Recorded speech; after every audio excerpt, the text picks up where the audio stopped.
Hi friends, இந்த grow பேக்குக்கு stand செய்ய போகிறோம் ஃப்ரெண்ட்ஸ். 100 ரூபாக்குள்ள வாங்க ஃப்ரெண்ட்ஸ் பார்ப்போம்.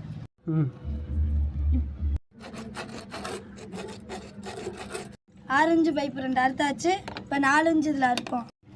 6 இன்ச்சில் 2, 4 இன்ச்சு 2 அறுத்துக்கோங்க. 1 இன்ச்சில் 4 அறுத்துக்கோங்க. 2 இன்ச்சில் 4 பீஸ் அறுத்துக்கோங்க. வாங்க பார்ப்போம். 4 பீஸ் அறுத்துட்டோம். 2 இன்ச்சில் 6 இன்ச்சில் 2 பீஸ் அறுத்துக்கோங்க. 4 இன்ச்சில் 2 பீஸ் அறுத்துக்கோங்க. ஒவ்வொரு டீ வந்து 12 ரூபா, எல்போ 12 ரூபா. அதில் 4 வாங்கிக்கோங்க. மொத்தத்துக்கு 100 ரூபாக்குள்ளே தான் செலவே. 3 இன்ச்சு பீஸ் ஸ்டாண்டு உயரத்துக்கு 3 இன்ச்சில் 4 அறுத்துக்கோங்க. அறுத்துட்டு இது 4 சைடு இப்படி மாட்டிடணும்.